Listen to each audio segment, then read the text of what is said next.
कलयुग के बाद कौन सा युग आएगा? उस युग का नाम होगा सतयुग। ज्योतिष और पुराने ग्रंथों में युगों का अलग अलग वर्णन है। ग्रंथों के अनुसार 4 युग होते हैं: सतयुग, त्रेता युग, द्वापर युग और कलयुग। कहते हैं कि कलयुग में पाप अपने चरम पर होगा। वर्तमान में यही कलिकाल यानी कलयुग चल रहा है।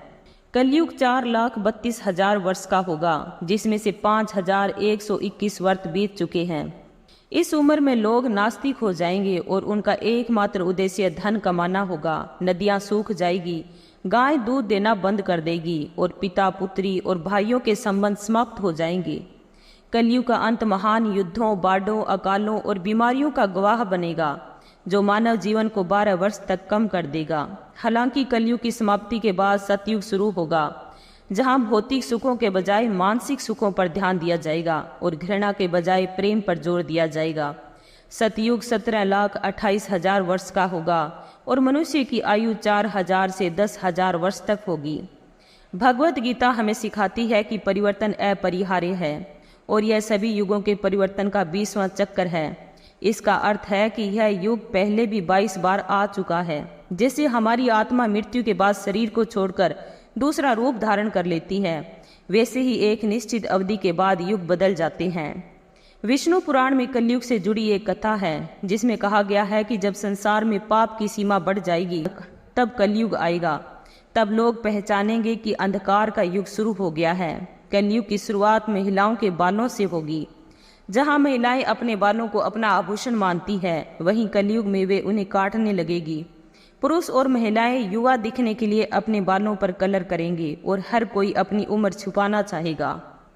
जब कोई पुत्र अपने पिता पर हाथ उठाता है तो इसका अर्थ है कि कलयुग शुरू हो गया है।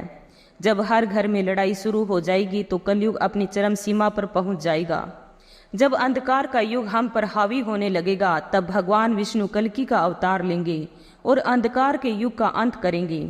कलयुग की शुरुआत 3012 ईसा पूर्व में हुई थी, जब मेष राशि में मंगल, शुक्र, बुध, बृहस्पति, शनि शून्य अंश को पार कर चुके थे। इस युग के अंत में भगवान विष्णु कल्कि रूप धारण करेंगे और दुष्टों का विनाश करेंगे और एक बार फिर उनके लिए धर्म की स्थापना करेंगे। शिव पुराण में कलयुग का उल्लेख इस प्रकार है कि जब कलयुग बढ़ेगा तब लोग गलत काम करने लगेंगे, दूसरों की निंदा करनी शुरू कर देंगे और अपने धर्म को हड़पने की कोशिश करने लगेंगे। युग के अंत में मनुष्य नास्तिक बन जाएगा।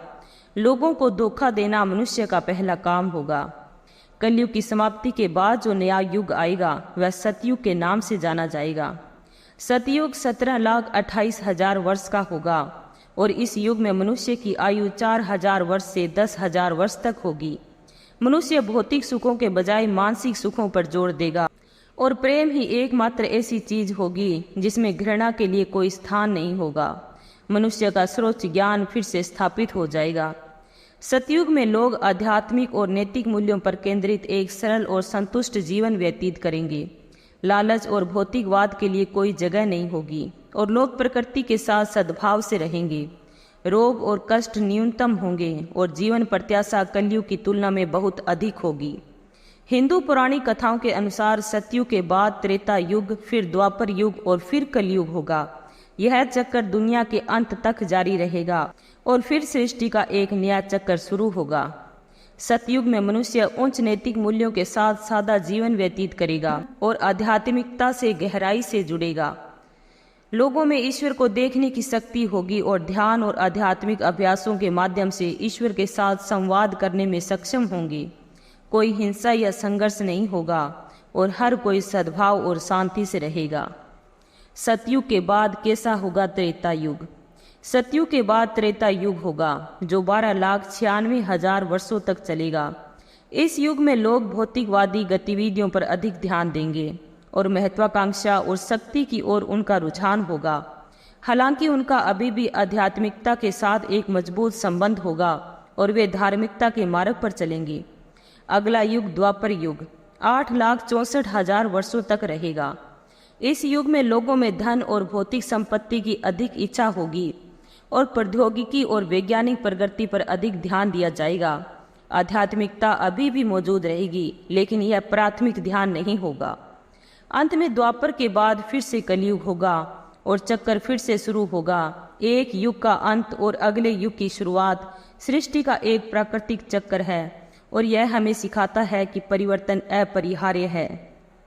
वीडियो में दी गई जानकारी अच्छी लगी हो तो लाइक, सब्सक्राइब एंड शेयर करना ना भूलें। धन्यवाद।